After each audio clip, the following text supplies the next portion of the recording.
students, I welcome you all to today's session. I hope all of you are doing perfect at your places. Today's topic is crop production and management. The plants that we have, the food that we eat, that we get from the plants, how do these crops get produced? What are the ways that these crops are being produced? How do we manage them? And what are the steps to sow these crops? And then how do we get the products that we get finally?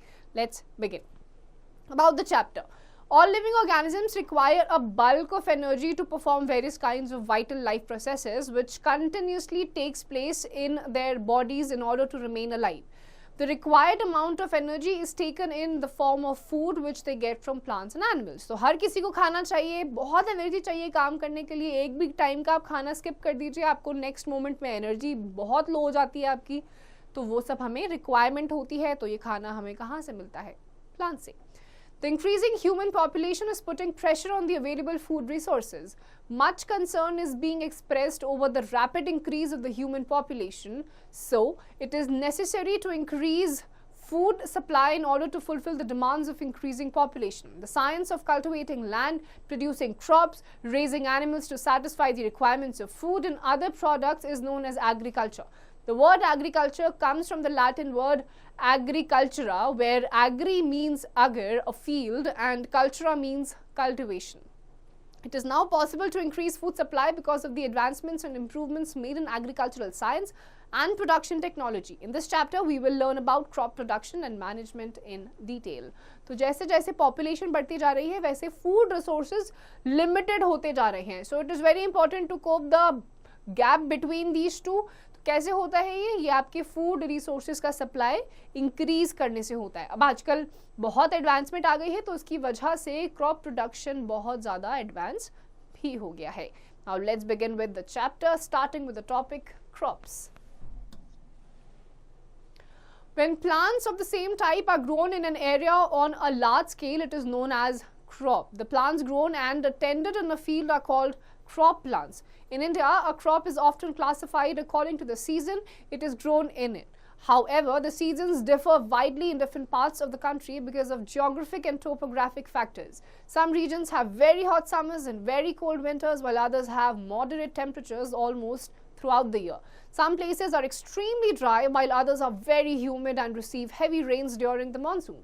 So, the crops grown and cultivation patterns differ widely in different parts of the country. तो एक particular field में जब एक ही type का कोई भी vegetation grow करा जाता है, we call it as crop, and such kind of the tended field we call it as crop plants. अब इंडिया में पर्टिकुलरली अलग अलग सीजन्स में different kinds of crops are grown and hence उनको उन्हीं सीजन्स के साथ भी एसोसिएट करा जाता है because some places are extremely dry while some places are very humid. कुछ बहुत कहीं बहुत ज़्यादा पानी है, अबंडेंस में पानी है, वहाँ पे वीट जैसे क्रॉप्स ग्रो होते हैं. कहीं बहुत ज़्यादा ड्राई है, कहीं अलग टाइप का सॉइल आपको मिल रहा है. तो बहुत डाइवर्स आपका कंट्री है. दैट इज़ वाई अलग अलग लोकेशंस पे different seasons, different areas, different locations, different type के क्रॉप्स ग्रो करे जाते हैं.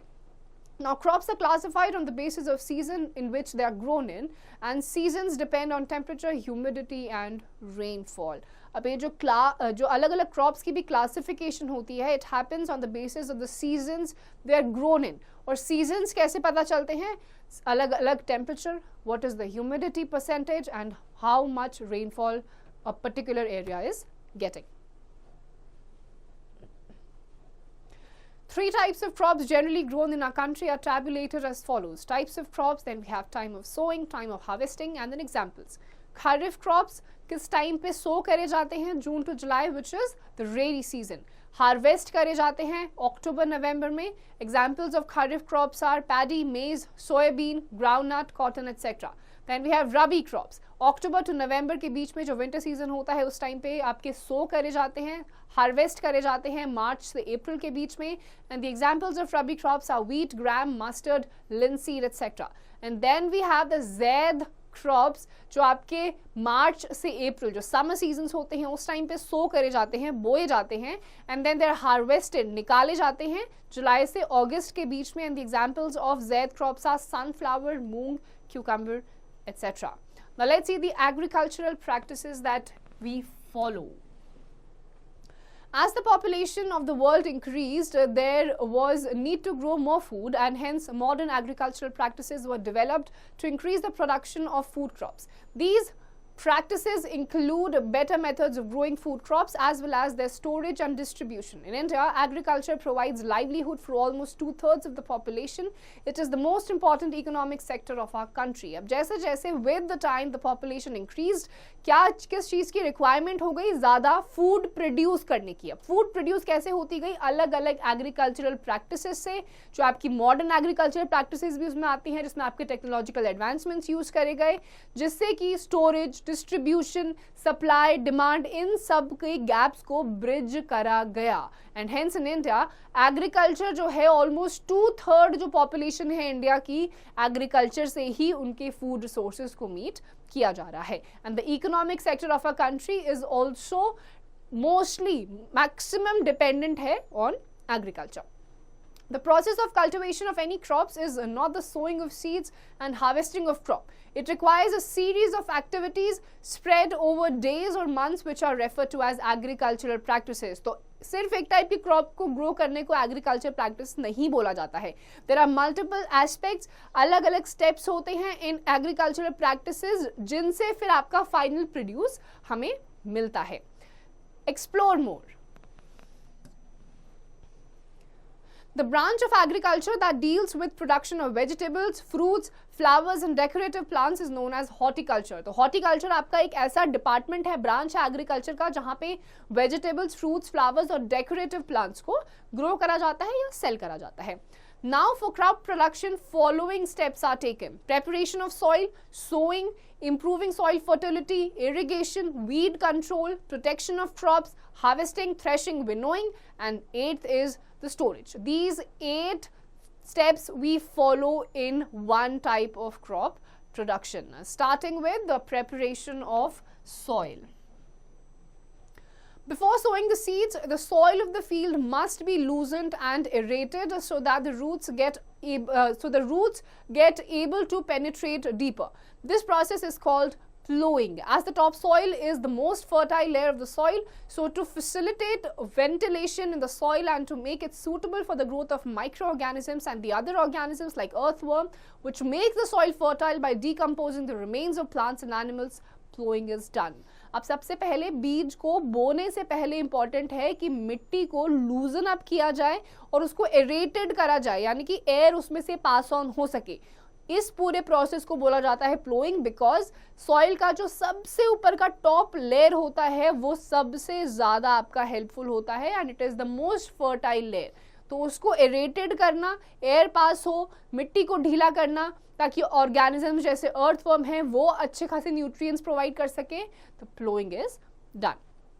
The plowed field may have large soil lumps called crumbs, which are further broken down into smaller pieces using a wooden or iron plank. This is called leveling.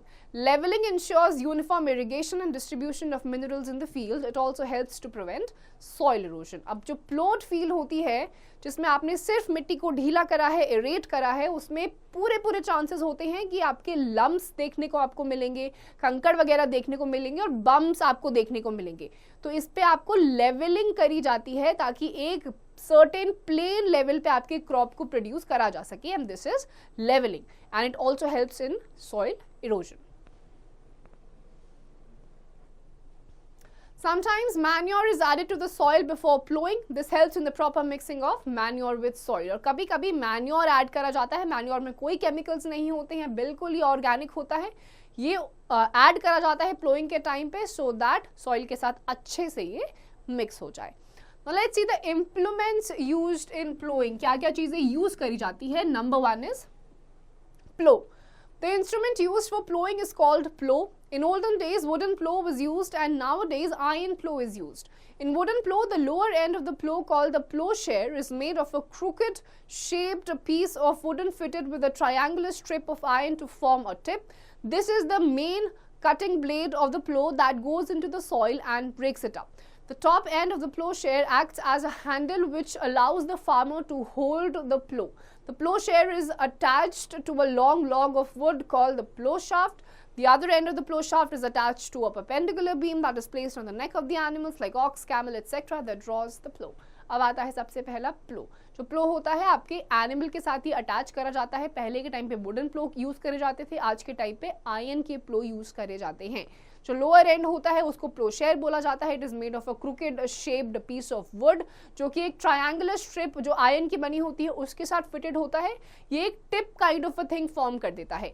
अब जो main cutting blade होती है प्लो की, वो आपकी soil तक जाती है, बिल्कुल सॉइल के अंदर तक जाती है, उसको बिल्कुल तोड़ देती है, breaks it up.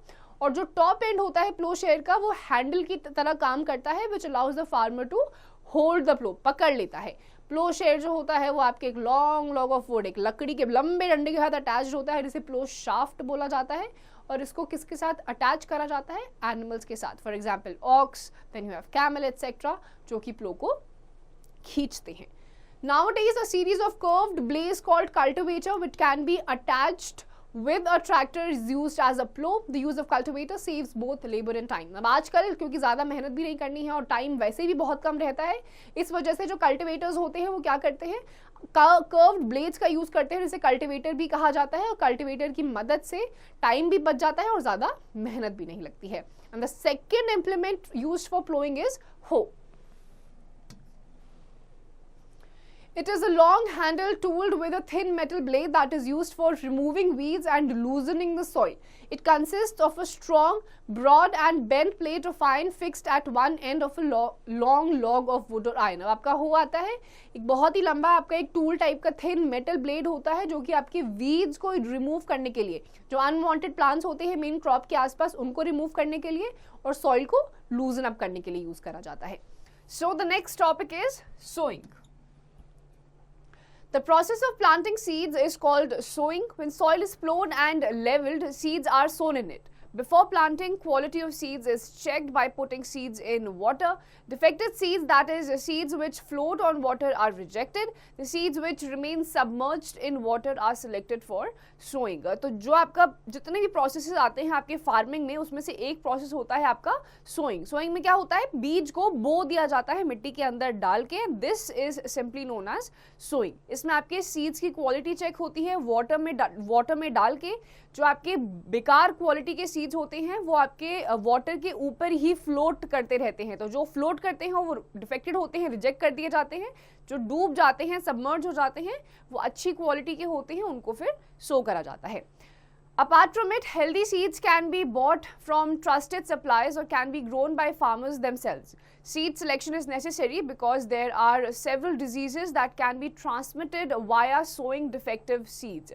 If seeds from an infected field are used to grow the next crop, they can cause many seed-borne diseases and can lead to reduced crop production or even failure of the crop. तो आपके जितने भी, एक तो आपका ये process था जहाँ पे आपके सीड्स को चेक किया जाता है पानी में डाल के कि उनकी क्वालिटी कैसी है. दूसरा ऑल्टरनेटिव क्या है कि ट्रस्टेड सप्लायर्स जो होते हैं, जहाँ से रेगुलरली फार्मर्स लेते रहते हैं, ट्रस्टेड ब्रांड्स होते हैं, उनसे भी सीड्स लिए जा सकते हैं. इन दोनों ऑल्टरनेटिव्स का रीजन ये होता है कि अगर आपने डिफेक्टेड सीड्स के साथ क्रॉप्स को सो करना स्टार्ट कर दिया तो वो ना केवल फील्ड को खराब कर देगा बल्कि सीड बॉर्न डिजीजेस को भी पैदा कर देगा. उससे क्रॉप प्रोडक्शन भी रिड्यूस होगा, प्लस उन सीड से जो प्लांट्स ग्रो होंगे, थोड़े बहुत ग्रो होंगे, और जो ग्रो भी होंगे वो कंज्यूम करने लायक बचेंगे नहीं. दैट इज वाई सोइंग के प्रोसेस में सीड की क्वालिटी चेक करना is a really very important step. Now let's see what is the time of sowing. Time of sowing is a very important factor for establishing proper growth and yield of a crop. It varies with the season and availability of irrigational facilities. अब किस time पे बीज बोया जाता है वो भी determine करना it is very very important. पूरे साल में कभी भी किसी भी टाइप के सीड को कहीं पर भी ग्रो नहीं किया जा सकता है, इसीलिए कौन से सीजन में कौन सा सीड ग्रो होगा, क्या कंडीशंस उसको चाहिए, वो कंडीशंस उस सीजन में मिलेंगी या नहीं मिलेंगी, इन सब चीज़ों पे डिपेंड करता है कि आपकी सीड को किस मंथ में सो करा जाएगा. फॉर एग्जाम्पल व्हीट है, ज़्यादा पानी की ज़रूरत होती है. अब ड्राई सीजन में अगर उसको सो करा जाएगा तो जितना भी आप पानी डाल दीजिए, सूखेपन की वजह से वो ढंग से ग्रो नहीं कर पाएगा. So that is why time is also a very important factor to know कि कब बीज को बोना है. And now let's see what should be the depth of sowing. कितनी गहराई पे आपका बीज होना चाहिए.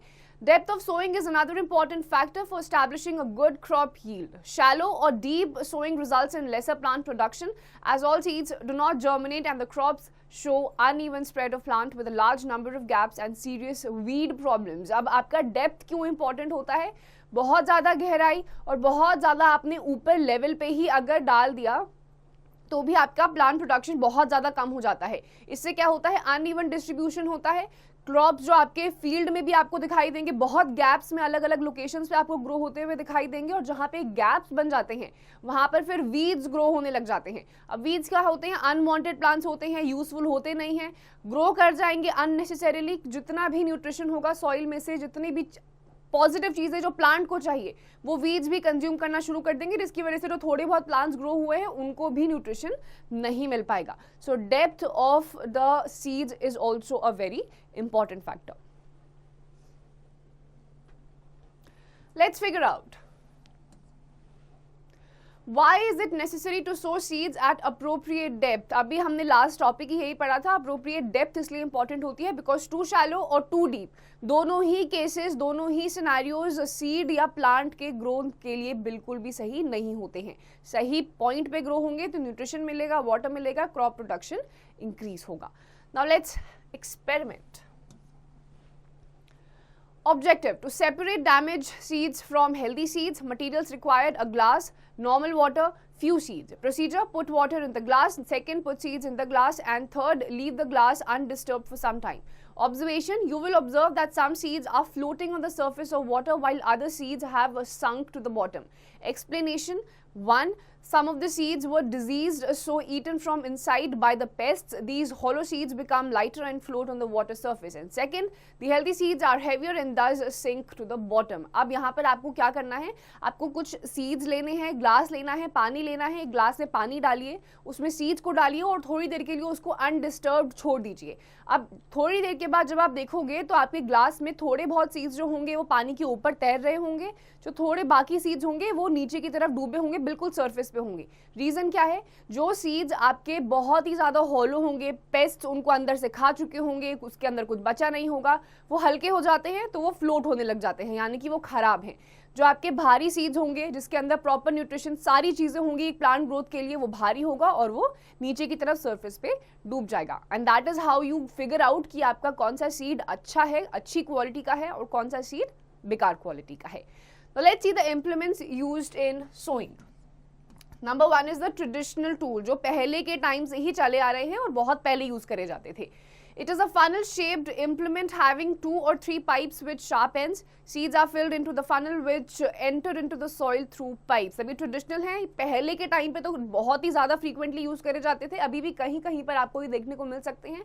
फनल शेप भी होता है, 2 या 3 पाइप्स इसके साथ अटैच होते हैं शार्प एंड्स के साथ, और इसी में सीड्स को फिल करा जाता है. और वाइल आपका जिस टाइम पे पूरा सोइंग का प्रोसेस चल रहा होता है, यही आपके ड्रॉ करे जाते हैं और यही सॉइल में सीड्स को डालते हुए आगे की तरफ बढ़ते हैं. And the second is seed drill. A seed drill has long tubes which are connected at the top with a funnel. The seeds are put in the funnel. The seed drill is tied at the back of a tractor-driven plow. The seed drill allows farmers to sow seeds in well-spaced rows at specific depths. In this method, since the seeds get covered by soil after sowing, the damage caused by birds is prevented. अब seed drill होता है, एक long tube होती है जो अलग अलग funnels के साथ टॉप के साइड पे कनेक्टेड होती है. सीड इसमें डाले जाते हैं. जैसे ही ये ड्राइव करी जाती है, ये धीरे धीरे क्या करती है, बीज को बोती है और पीछे से फनल जो आता है वो उसके ऊपर मिट्टी को दबाते हुए चलता है. इससे क्या आपके प्लस पॉइंट्स होते हैं, क्योंकि आपकी मिट्टी ऑलरेडी सीड को ढक देती है, डेप्थ पे आपका सीड सो हो जाता है, तो बर्ड्स वगैरह अगर आएंगी बाई चांस तो वो सीड को कोई भी डैमेज नहीं कर पाएंगी. From the text state true और फॉल्स. अभी तक आपको जितनी भी चीजें पढ़ाई गई हैं उसके बेसिस पे आपसे कुछ क्वेश्चंस पूछे जाएंगे. You have to tell which ones are true and which ones are false, and you have to do it on your own. Now let's see the methods used in sowing. Number 1 method is broadcasting. This is an ancient method of sowing. In this method, seeds are sprinkled with hands into the prepared soil. The main disadvantage of this method is an unequal distribution of seeds in the field. अब ये आपका broadcasting का जो method होता है, बहुत ही पुराना method ये है. इसमें आपके सीड्स को स्प्रिंकल कर दिया जाता है, हाथ में लेते हैं मैनुअली और फेंक दिया जाता है. कोई अप्रोप्रिएट डेप्थ स्पेसिंग कुछ नहीं देखी जाती, और यही पार्ट ब्रॉडकास्टिंग का सबसे बड़ा डिसएडवांटेज है. अनइक्वल डिस्ट्रीब्यूशन होती है, हाई हाई चांसेस कहीं पे बहुत ज़्यादा गैप्स है, and there are high chances कि कहीं कहीं पे गैप्स ही नहीं है, 2-3 बीज एक ही जगह पर आकर खड़े हो गए हैं, यानी कि वहाँ पर भी आपके प्लांट ढंग से ग्रो नहीं करेंगे। Second is transplantation.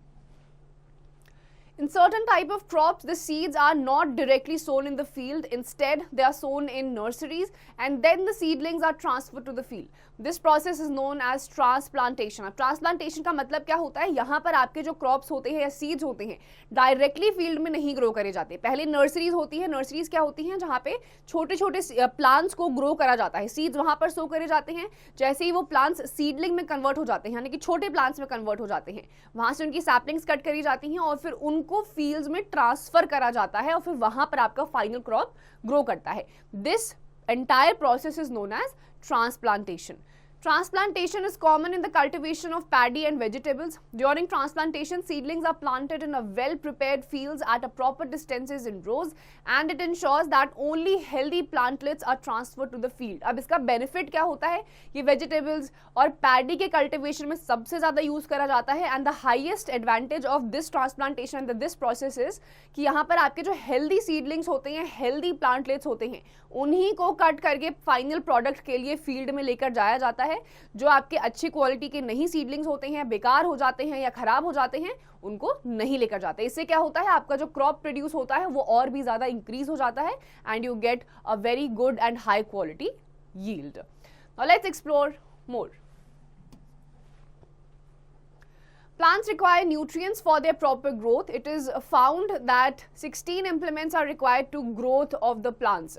On the basis of quantities required, the various elements needed for plant growth can be classified into two types. तो टोटल 16 एलिमेंट्स चाहिए होते हैं प्लांट्स के प्रॉपर ग्रोथ के लिए। दो मेन एलिमेंट्स जो हैं, सबसे पहला है मैक्रो न्यूट्रिएंट्स। और मैक्रो न्यूट्रिएंट्स क्या होता है, the mineral elements which are required by the plants in large amount are called macro nutrients. They are required for the growth of the plant body.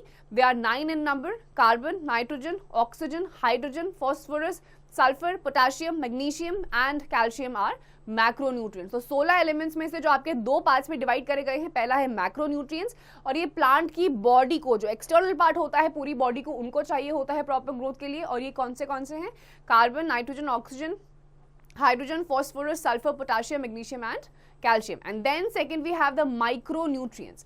The mineral elements which are required by plants in very small amount are called micronutrients. They are involved in the functioning of various plant enzymes. अब ये क्या होते हैं, ये बहुत ही कम numbers में आपके plants को चाहिए होते हैं। These are the enzymes जो आपके प्लांट्स को चाहिए होते हैं। And what are these? They are 7 in number: iron, copper, zinc, molybdenum, magnesium, chlorine and boron are micronutrients. तो ये नीचे वाले आपके माइक्रोन्यूट्रिएंट्स है, टोटल आपके ये 16 हो जाते हैं।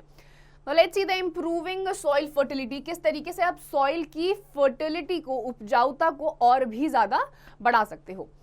All the plants depend on soil for receiving essential nutrients. The nutritional requirement varies from crop to crop. A particular crop will require the same type of nutrients every time it is cultivated. तो हर एक plant की अपनी demand होती है, जैसे हर एक human being की अपनी अलग अलग बॉडी की डिमांड्स होती हैं, लाइकवाइज प्लांट्स की भी अपनी अपनी डिमांड्स होती हैं। हर प्लांट को अलग अलग टाइप के न्यूट्रिएंट्स और अलग अलग टाइप का प्रोटीन या अलग अलग टाइप का नरिशमेंट चाहिए होता है। बट एक टाइप का क्रॉप जो होता है, उसको जितनी बार भी आप कल्टिवेट करोगे, हर बार उसको सेम ही टाइप का न्यूट्रिशन चाहिए होता है। Therefore, if same crop is grown in a field over and over again, it will lead to the deficiency of the particular nutrients consumed by that crop. To replenish the soil with essential nutrients, following methods are used. Now, before moving ahead, अब एक ही type के crop को, क्योंकि same type का nutrient चाहिए, उसी को अगर आप एक ही टाइप के क्रॉप को एक ही टाइप के फील्ड में अगर आप ग्रो करते रहेंगे, तो क्या होगा, उस वाले सॉइल से या उस वाले फील्ड से सारा का सारा जितना भी मेन न्यूट्रिएंट्स होंगे वो डेफिशिएंट होने लग जाएंगे, खत्म होने लग जाएंगे, जिससे कि एक पॉइंट ऐसा आएगा आपका क्रॉप ग्रो नहीं कर पाएगा। इसीलिए इंपॉर्टेंट होता है सॉइल के नरिशमेंट को बार बार रिप्लेनिश करना। कैसे कैसे होता है, पहला प्रोसेस है एडिंग मैन्योर।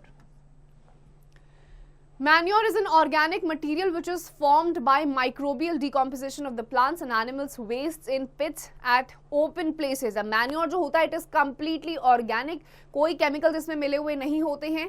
जितने भी आपके dead remains होते हैं plants के और animals के, उनको बड़े pits में open areas में dump कर दिया जाता है. And then the manure is less rich in nitrogen, phosphorus and potash than synthetic fertilizers and therefore must be applied in much greater quantities. The organic sludge from biogas plants and sewage treatment plants is also used as manure. अब manure क्योंकि organic होता है, कोई chemical इसमें मिले नहीं होते हैं, that is why इसमें आपका nitrogen, phosphorus और potash कम quantity में होता है as compared to the synthetic different kinds of fertiliser. Synthetic fertilisers कौन से होते हैं? जो आपके फैक्ट्रीज में मैन्युफैक्चर करे जाते हैं और उसमें केमिकल्स भी बहुत सारे मिले होते हैं. दैट इज द रीजन कि मैन्योर में क्योंकि ये तीनों चीजें नहीं होती हैं तो इनको ज्यादा से ज्यादा क्वांटिटी में फील्ड्स में स्प्रेड या फिर स्प्रिंकल करना होता है. Let's see what are the advantages of manure.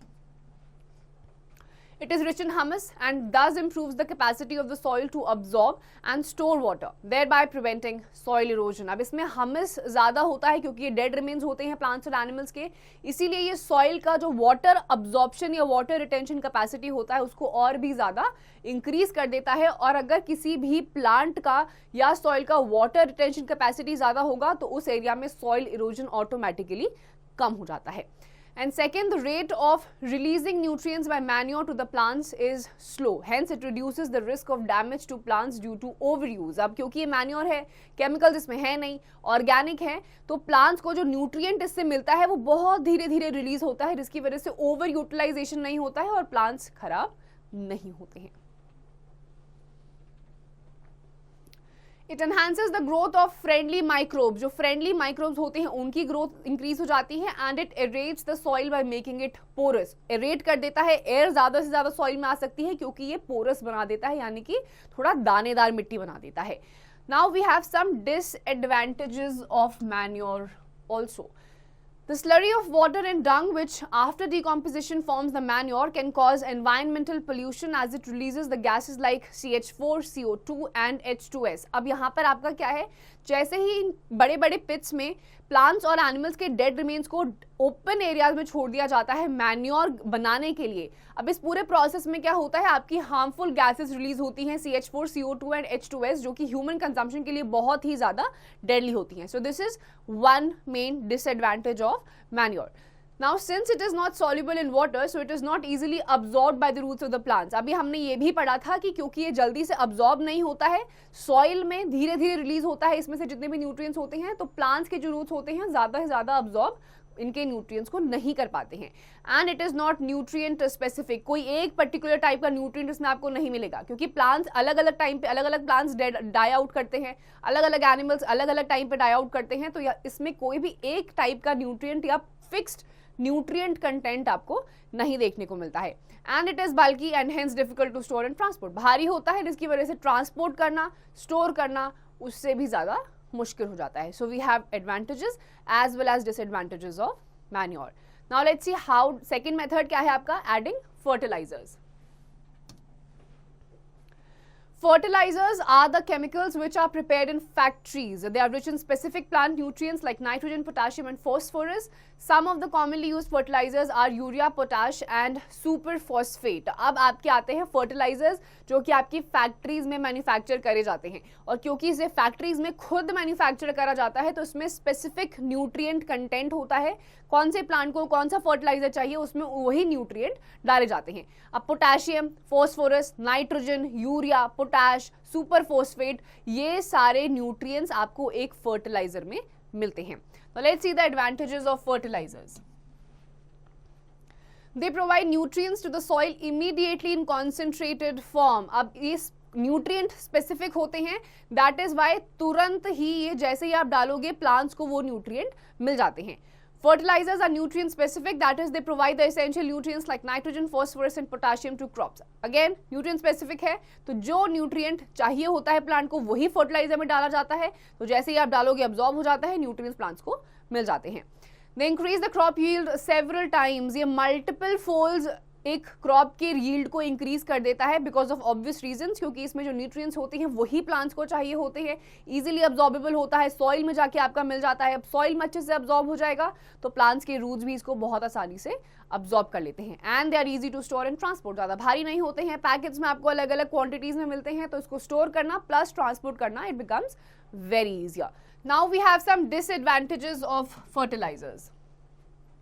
Nutrients in fertilizers may be washed away due to rain or irrigation। अब fertilizers में क्योंकि केमिकली आपके जितने भी इंपॉर्टेंट न्यूट्रिएंट्स होते हैं वो मिक्स करे जाते हैं, तो बहुत हाई चांसेस होते हैं कि बहुत ज़्यादा तेज़ बारिश आ जाएगी, हल्की फुल्की भी आएगी, तो जितने भी न्यूट्रिएंट्स फर्टिलाइजर्स में से होंगे वो वॉश अवे हो जाएंगे।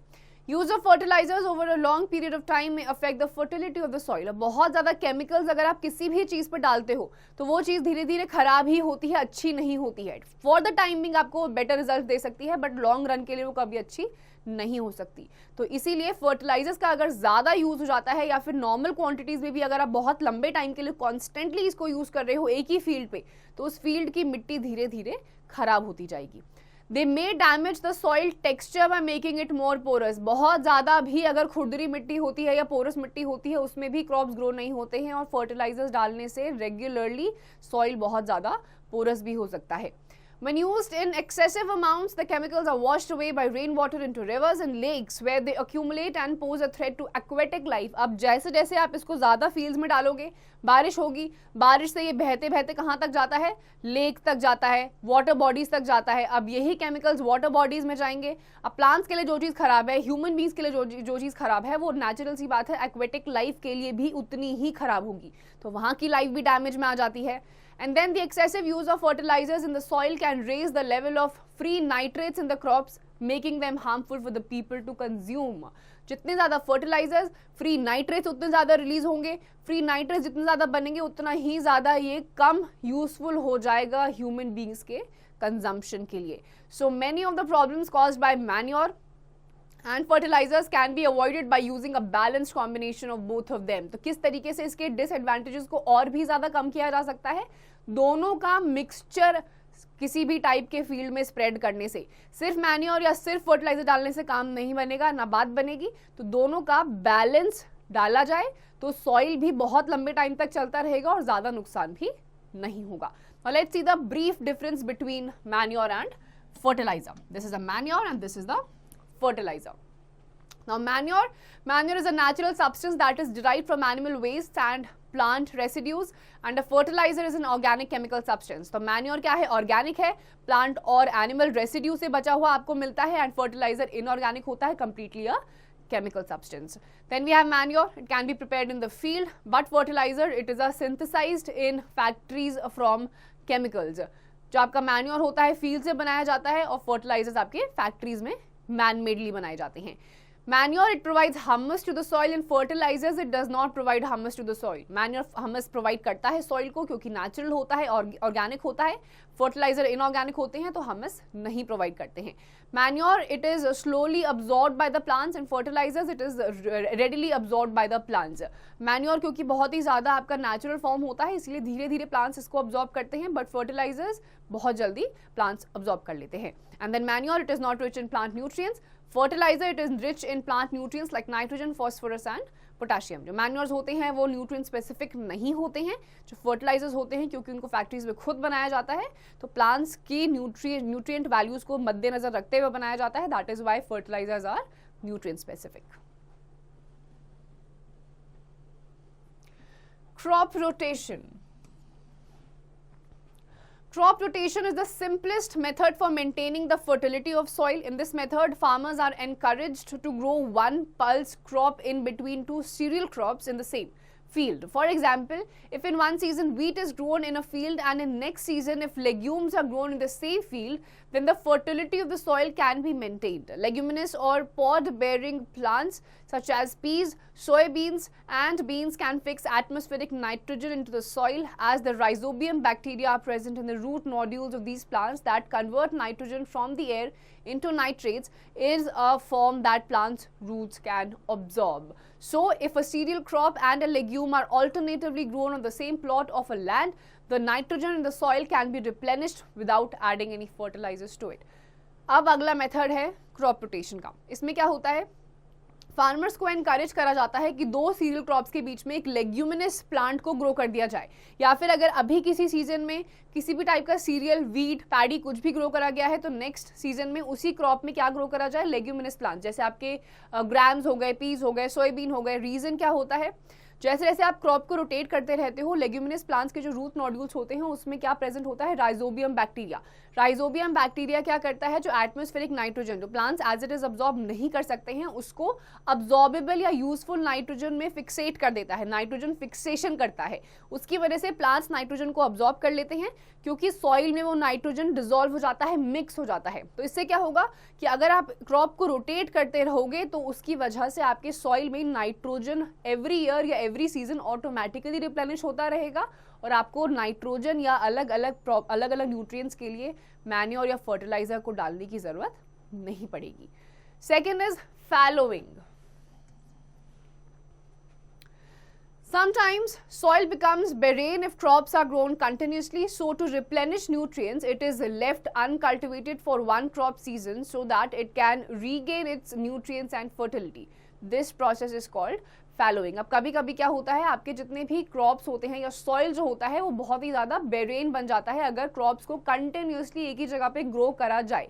तो न्यूट्रिएंट्स को रिप्लेनिश करने के लिए कुछ टाइम के लिए जो कोई भी एक क्रॉप सीजन होता है उसमें कोई भी टाइप का क्रॉप को गेन नहीं करा जाता है, ताकि उसी मिट्टी की, उसी फील्ड की जो न्यूट्रिएंट्स हैं और फर्टिलिटी है वो ऑटोमेटिकली बाद में वापस आ जाए। This entire process is known as fallowing. Now let's see what is irrigation and what are the steps in irrigation. For regular growth and development, crops need water. Quantity of water required by a plant depends upon the type of crop. Watering crop plants is called irrigation. The major source of water is rainfall. However, amount of rain varies and does not always supply the right amount of water at the right time. Therefore, farmers should have an alternative source of water near their fields like tube wells, rivers, lakes and ponds which deliver water through canals. The amount of water supplied should be an adequate amount as excess of water harms the crop plants.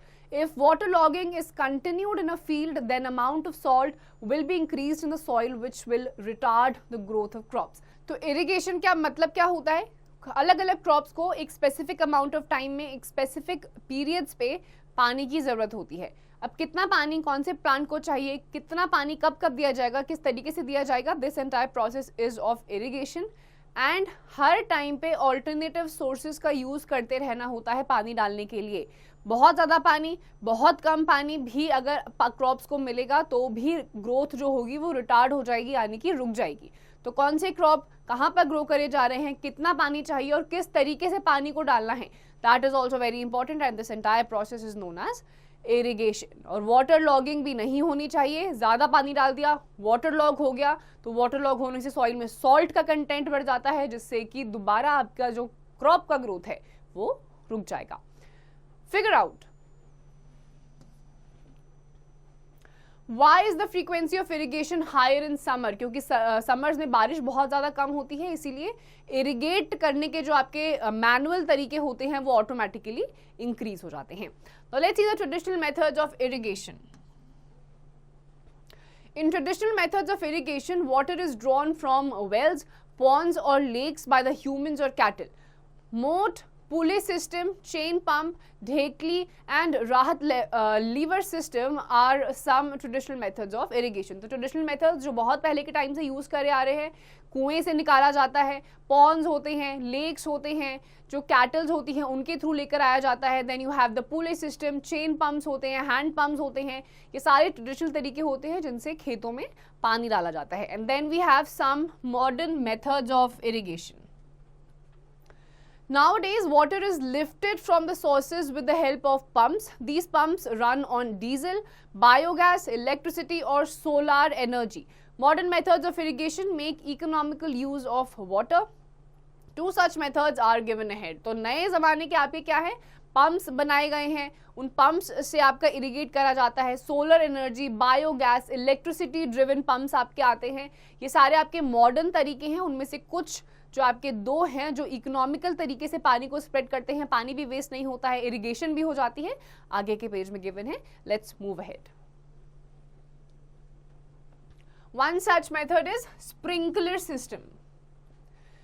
This method is similar to the falling rain. It is more effective as on the uneven lands where water is available in lesser quantity. Small pipes having rotating nozzles on the top are joined vertically to the main horizontal pipe at regular intervals. The water droplets fall to the ground like rain drops and irrigate the entire soil surface. It is an economical method for the crops grown in sandy soil. अब आता है sprinkler system. ये बिल्कुल बारिश की बूंदों की तरह होता है, बिल्कुल फील्ड के बीचों बीच लगा दिया जाता है. किसी मॉल में या किसी पार्क से होते हुए निकलेंगे वहां पर भी आपको ये दिखाई दे सकते हैं. बिल्कुल आपके जो पार्क्स होते हैं, ग्रासेस होते हैं, उनके बीच में लगा दिया जाता है. इसमें से पानी निकलता है, बिल्कुल बूंदों की फॉर्म में बारिश की तरह से निकलता है. रोटेटिंग नोजल्स होते हैं, यानी कि घूमते रहते हैं, जिसकी वजह से पानी इक्वल डिस्टेंसेस पे सही क्वांटिटी में, सही अमाउंट में, इकोनॉमिकल तरीके से प्लांट्स को मिलता रहता है. और सैंडी सॉइल में जो क्रॉप ग्रो करते हैं उनके लिए सबसे ज्यादा बेनिफिशियल होते हैं. Second is the drip system. Drip irrigation is also known as trickle irrigation. When a field is irrigated, only a small part of the water used is actually taken up by the plants and the rest is lost by evaporation. But in this method, water is made available only to a small area of the soil around the roots of the plants, which help of the plastic tubes buried in the ground. Since the water drips slowly onto the soil surface close to the roots, the loss of the water by evaporation is considerably reduced. अब drip system में क्या होता है, आपके जो pipes होते हैं उसमें जो नोजल्स होते हैं, कुछ आपके प्लास्टिक के ट्यूब्स होते हैं, उनको बिल्कुल सॉइल के सरफेस के पास, प्लांट के रूट्स के पास लगा दिया जाता है. अब ये धीरे धीरे ड्रिप करते हैं, यानी कि इनमें धीरे धीरे से पानी निकलता है, प्लांट्स के रूट्स के पास ही होता है. तो आपका इवेपोरेशन से जो पहले स्प्रिंकलर सिस्टम में ज्यादा से ज्यादा पानी इवेपोरेट हो जाता था, ड्रिप सिस्टम में ज्यादा से ज्यादा पानी इवेपोरेट नहीं होता है, क्योंकि ये प्लांट के रूट्स के पास ही होते हैं. प्लांट्स के रूट्स इसको तुरंत ही अब्सॉर्ब कर लेते हैं. This is the one main advantage of drip system. Let's see more advantages of drip system. The drip system is a better manager of water in which the drip slowly penetrates the soil and saves water. अब धीरे धीरे इसमें से पानी drip होता रहता है, plant के भी पास में ही होता है, तो ये ज़्यादा अच्छे से वाटर को मैनेज करता है, वाटर की वेस्टेज भी नहीं होती, और जितना पानी निकलता है उसमें से 95 से भी ज़्यादा % पानी प्लांट्स अब्जॉर्ब कर लेते हैं. The drips can be focused exactly where they need to go. अब ड्रिप्स को फोकस किया जा सकता है, क्योंकि नोजल्स होते हैं, सॉइल के पास ही होते हैं, तो उनको बिल्कुल देखकर कि कहाँ पर प्लांट्स है वहीं पर उनका फोकस डिटरमाइन करा जा सकता है. Fungal diseases are less likely to grow in soil that is not saturated. अब जहाँ पर आपका सूखापन नहीं आएगा वहाँ पर आपके फंगल डिजीजेज भी बहुत ज़्यादा कम देखे जाते हैं. The ground is not soaked and there is less likelihood of soil erosion in this soil releases of water. अब ग्राउंड जो होता है बहुत ज़्यादा सोक्ड भी नहीं होता है, क्योंकि जितना भी पानी निकलता है धीरे धीरे निकलता है और वो भी सारा का सारा प्लांट्स अब्जॉर्ब कर लेते हैं, तो ज़्यादा से ज़्यादा चांसेस होते हैं कि सॉइल इरोजन जो होगा वो अपने आप ही स्लो डाउन हो जाता है. तो let's see weed control. How do we control weeds when they grow around the main crops? In a field, many other undesirable plants called weeds often grow naturally alongside the crop plant. Weeds are harmful as they compete with the crop plant for water, nutrients, light and space and thus reduce the crop yield. अब weed क्या करते हैं? Weed बिल्कुल भी फायदेमंद होते ही नहीं है. Reason, मेन क्रॉप्स के आसपास ये ग्रो कर जाते हैं अगर स्पेस मिल जाता है, and then they compete with the main crop for air, water, nutrients and all kinds of positive things that the main crop needs. That is why they are not at all positive for the crop yield. Some weeds produce seeds that are poisonous and may pose a serious health risk for animals and human beings if they get mixed with the seeds of the main crop.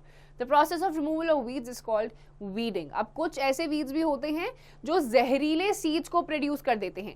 अब गलती से भी ये seeds अगर main crop के साथ आपके mix हो गए तो फिर ये एनिमल्स के लिए भी बहुत ज़्यादा डेडली हो जाएगा, और अगर यही सीड्स और यही क्रॉप आपके ह्यूमन बींग्स कंज्यूम कर लेंगे तो उनके लिए भी बहुत ज़्यादा डेडली हो जाएगा. So this entire process where in farmers remove the unwanted plants around the main crops is known as weeding, and this is a very important process in farming. From the text, fill in the blanks. So students, अभी तक आपको जितनी भी चीजें बताई गई हैं उसके बेसिस पे आपसे कुछ सवाल पूछे जाएंगे and you have to answer them on your own. Now weeding can be done by the following methods. Number one is manually. The best time for the removal of weeds is before they produce flowers and seeds, because this ensures that the weeds do not multiply in number and the seeds do not mix with the grains. Weeds are removed manually by uprooting or cutting them close to the ground from time to time. This is done with the help of small implements called trowel, which is khurpi. Other small implements used for weeding are sickle, harrow, etc. A seed drill can also be used for weeding. तो पहला तरीका है manually यानी कि हाथों से कुछ थोड़े मोटे इंप्लीमेंट्स होते हैं, जैसे खुरपी हो गया, उससे इसको रिमूव कर दिया जाता है. And the best time for removing weeds is when उसमें फ्लावर्स या कोई भी अलग प्लांट नहीं ग्रो करा हो, बिकॉज अगर ये फ्लावर्स इनमें से ग्रो करने लग जाते हैं तो ये मल्टीप्लाई होना शुरू हो जाते हैं. तो उससे पहले ही खुरपी से, जिसे ट्रावल भी बोलते हैं, उससे रिमूव करा जाता है. सिकल होते हैं, हैरो होते हैं, इन सब से इनको मैनुअली रिमूव करा जा सकता है. Now second method is by using weedicides. Now these are chemicals. The chemical control of weeds involve the use of control chemicals, certain chemicals called weedicides such as 2,4-D. These chemicals are diluted with water and sprayed in the fields to kill the weeds. They act only on weeds and do not damage the crops. Weedicides should be sprayed during the vegetative phase of the weeds before flowering and seed formation. However, weedicides may be harmful to the health of the farmers spraying it if proper precautions are not followed. Hence, they must cover their nose and mouth with a piece of cloth or mask while spraying these chemicals. अब दूसरा तरीका क्या है? Chemicals के through, जैसे कि आपके 2,4-D ऐसे केमिकल्स आते हैं, इनको पानी के साथ डाइल्यूट करा जाता है और इसके बाद इसको फार्मर्स स्प्रिंकल करते हैं पाइप्स और नोजल्स के through. Now these chemicals are very dangerous, they are very deadly. Plants के लिए तो है ही, जो स्प्रे कर रहा है उसके लिए भी है. That is why it is necessary for the farmers, जो भी वीडिसाइड्स को स्प्रिंकल कर रहे हैं, कि वो अपने फेस पे मास्क या किसी क्लॉथ का यूज करें ताकि ये इसका इनटेक ये ना करें. Now let's study protection of crops. Plants have to be protected from certain organisms which damage them and make them unfit for human consumption. Such organisms are known as pests. Rodents, which are rats and rabbits, birds and insects, cause a lot of damage to the crops. The most common pests are insects and microbes like bacteria, fungi and viruses. Microbes cause diseases to crop plants. Some chemicals called pesticides are sprayed on crops to destroy pests, and birds can be scared away from the fields by installing scarecrows. अब crop को produce कर दिया है, store कर लिया है, अब important factor होता है उनको स्टोर करने में प्रोटेक्ट करके रखना. बहुत सारे बर्ड्स होते हैं, बहुत सारे रॉडेंट्स होते हैं, रैट्स, रैबिट्स, ये सीड्स को, क्रॉप्स को फील्ड में या आउटसाइड द फील्ड ऑल्सो जहाँ पे स्टोर किया जाता है, वहाँ पे बहुत ज़्यादा नुकसान इसको पहुँचा सकते हैं. तो यहाँ पर इंपॉर्टेंट हो जाता है क्रॉप्स को प्रोटेक्ट करके रखना. स्केयर क्रोज आपको दिखाई देंगे फील्ड्स में, जिसमें आपके कौओं को, बर्ड्स को दूर भगाने के लिए उनको इंस्टॉल करा जाता है. Now let's see the disadvantages of using chemical methods of controlling pests. Pesticides cause soil pollution.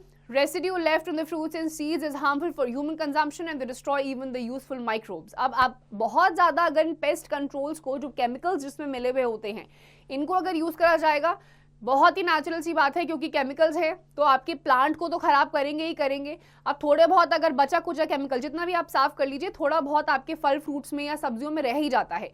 वो अगर डायरेक्टली अगर ह्यूमन बींग्स कंज्यूम कर लेंगे बिना धोए हुए, तो वो भी फिर ह्यूमन बींग्स के लिए खराब होता है. That is why it is always advised कि आप घर में कोई भी सब्जी या फल फ्रूट लेकर आते हो तो गर्म पानी और नमक में उसको थोड़ी देर भिगाइए, अच्छे से 2 से 3 पानी से उसको धोकर निकालिए और उसके बाद ही यूज करिए, because these chemicals are very deadly for your body. And also जो यूजफुल माइक्रोब्स होते हैं सॉइल में, एक्स्ट्रा केमिकल के छिड़काव से वो भी खत्म हो जाते हैं. Now let's see how do we protect these crops from different kinds of diseases. Plants also suffer from diseases. Diseases are caused by bacteria, fungi and viruses. Disease may be either seed-borne, soil-borne or airborne. The use of fungicides and antibiotics sprays on the standing crops help in protecting the plants from diseases. Soaking the seeds in fungicidal compounds and antibiotics also help in destroying infection. Breeding of disease resistant seed varieties is also a method of protecting crops from diseases. तो जैसे इंसानों को, जानवरों को बीमारियां होती हैं, वैसे ही प्लांट्स को भी अलग अलग टाइप की बीमारियां हो जाती हैं because of bacteria, fungi and viruses. अब ये जितनी भी सीड बॉर्न डिजीज होती हैं, सॉइल बॉर्न डिजीज होती हैं या फिर एयर बॉर्न डिजीज होती हैं, बहुत ज़्यादा इंपॉर्टेंट हो जाता है प्लांट्स को इनसे प्रोटेक्ट करना, क्योंकि प्लांट्स को अगर एक बीमारी लग गई, वो प्लांट्स आपने कंज्यूम करे तो वो बीमारी आप तक भी फैल सकती है, और प्लांट्स के इनिशियल स्टेज पे अगर ये बीमारी लग गई तो वो ग्रो भी नहीं करेंगे और साथ ही साथ बाकी सारे प्लांट्स को भी खराब कर देंगे और सॉइल को भी खराब कर देंगे. तो क्रॉप को डिजीज से प्रोटेक्ट करना is a very important factor. Harvesting, threshing and winnowing are next steps in farming. As the crop attains maturity, it needs to be cut. Hence, the process of cutting of the crops after it matures is called harvesting. Harvesting is done manually with the help of a sickle. It can also be done by machines called combine harvester. In India, harvesting is done by both the ways, that is by hand, manually and by harvester. अब आपका crop हो चुका है तैयार, अब इसको काटना होता है नेक्स्ट प्रोसेस. इस प्रोसेस को बोला जाता है हार्वेस्टिंग. मैनुअली भी करा जा सकता है और हार्वेस्टर्स, जो कंबाइन हार्वेस्टर्स आते हैं, जो आपके मशीन्स होते हैं, उनसे भी करा जा सकता है, सिकल से भी करा जा सकता है. सिकल आपका मैनुअल तरीका होता है और इंडिया में दोनों ही तरीके यूज करे जाते हैं to harvest crops. The process of separating the grains और seeds from the stalks is known as threshing. अब दूसरा मेथड क्या है हार्वेस्टिंग के बाद? थ्रेशिंग का, जिसमें ग्रेन्स को सीड्स के साथ दोनों को अलग अलग रिमूव करा जाता है. This process is known as threshing. Some farmers do threshing manually by beating the stalks to free the grains and then separate the grains from the chaff by the process called winnowing. अब तीसरा method क्या है? कुछ farmers ऐसे होते हैं जो threshing को मैनुअली करते हैं, बीट करते हैं जोर जोर से, जिससे कि ग्रेन्स शेफ से अलग हो जाते हैं. This manual process of removing the seeds from the grains is known as winnowing. All the three operations, namely harvesting, threshing and winnowing, can be done by combine harvester or simply by combine. This machine combines three operations into one and delivers clean grains. Other than it, winnowing is also done with the help of winnowing machine. अब आपका combine harvester आता है. combine harvester इसे क्यों कहते हैं? क्योंकि इसमें जो आपके attachments होते हैं वो harvesting, threshing और winnowing, इन तीनों को एक साथ कर देता है और फाइनली आपको एक साफ सुथरा ग्रेन मिल जाता है. Now let's explore more. In many parts of our country, harvesting is celebrated at festivals. Baisakhi in Punjab, Bihu in Assam, Onam in Kerala and Pongal in Tamil Nadu are the examples of such festivals. Besides enjoyment and merriment, this is also the time of offer prayers. तो India जैसी country में जहाँ पे diverse cultures हैं, यहाँ पर harvesting seasons अलग अलग स्टेट्स में अलग अलग हैं और एक फेस्टिवल की तरह इनको बनाया जाता है. जैसे पंजाब में बैसाखी है, हार्वेस्टिंग फेस्टिवल है, असम में बिहू, ओनम मनाया जाता है, केरला में, तमिलनाडु में पोंगल. ये सारे जो फेस्टिवल्स होते हैं इनमें हार्वेस्ट ही करा जाता है अलग अलग क्रॉप्स को, और इसमें ना केवल इंजॉय करा जाता है, खुशियाँ मनाई जाती है, बल्कि प्रे भी करा जाता है और सारे क्रॉप्स को प्रेयर्स भी ऑफर करी जाती हैं. Now next step in farming is storage. After harvesting, grains have to travel a long distance before reaching to us. So its storage becomes an important task. The freshly harvested crop contains a lot of moisture, and if it is stored without proper drying, it is likely to get spoiled due to the growth of the fungi and microorganisms that can destroy the food grains. Normally, drying is done by keeping the grains in the sun. Food grains also need to be stored well to protect from the insects and rodents. Large-scale storage of grains is done in silos and granaries to protect them from pests. अब आपका अगला method क्या होता है? Storage का. अब harvesting हो चुकी है, अब इनको स्टोर करिए, क्योंकि लॉन्ग डिस्टेंसेस अलग अलग जगह पे इनको इंपोर्ट करा जाता है, एक्सपोर्ट करा जाता है, तो इसके लिए इंपॉर्टेंट होता है कि स्टोरेज फैसिलिटी इंपॉर्टेंट हो. उसके लिए यहाँ से जितने भी आपके क्रॉप्स होते हैं उनसे मॉइस्चर को हटाया जाता है, ड्राई उनको करा जाता है, क्योंकि जितना ज़्यादा मॉइस्चर होता है उतना ज़्यादा बीमारी या सड़ने का डर रहता है. तो यूजुअल तरीका क्या होता है? धूप में इनको ड्राई करा जाता है, सन ड्राई करा जाता है. बड़े बड़े सीलोज होते हैं उनमें स्टोर करा जाता है ताकि रॉडेंट्स, जो आपके रैट्स हो गए, इंसेक्ट्स हो गए, उनसे बचाया जा सके. ग्रेनरीज आती हैं, उनमें रखा जाता है. Then we have small farmers store their grains at home in jute bags or metal containers. They often mix dried neem leaves with the grains to keep away pests. This is because neem has an insecticidal property. Other than it, for protecting grains for pests and microorganisms, pesticides are sprayed before storage. अब छोटे मोटे farmers जो होते हैं वो कहाँ पर store करते हैं, क्योंकि बड़े बड़े ग्रेनरीज इनके पास होते नहीं हैं, तो ये बोरी वगैरह में स्टोर कर लेते हैं, मेटल के कंटेनर्स में स्टोर कर लेते हैं और नीम को डाल देते हैं, क्योंकि नीम में इंसेक्टिसाइडल प्रॉपर्टी होती है, वो इंसेक्ट्स को ग्रो नहीं होने देती. In our country, most of the farmers depend on rainfall for irrigation. Therefore, some stocks of grains must always be stored to compensate for the shortage due to failure of monsoon in any particular year.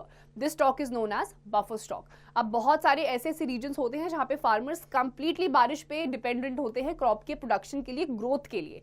That is why it is important कि जिस time पे आप crop grow कर रहे हो, सारी condition suitable है, उस क्रॉप को ज्यादा ग्रो करके सेव करा जाए उस स्टॉक को, ताकि जब शॉर्टेज पड़े उस क्रॉप की और नहीं ग्रो करा जा सकता है तो उस स्टॉक को यूज में लाया जा सके. This extra stock of crops is known as buffer stock. Cold storage. Fruits and vegetables are stored in cold storages where the temperature is maintained between 0 degrees Celsius to 4 degrees Celsius. This discourages the growth of microorganisms. It also stops the enzymes present in the fruits and vegetables from spoiling. However, if the temperature becomes too low, the stored fruits and vegetables can get destroyed. The other thing that has to be controlled in a cold storage is humidity. The humidity is sometimes kept high because the fruits and vegetables lose moisture when the humidity is low. अब cold storages आते हैं जहां पर 0 degree से लेकर 4 degree तक का temperature maintain करा जाता है, ताकि क्या हो, जितने भी आपके फंगस, बैक्टीरिया, वायरसेस है वो ग्रो ना करें.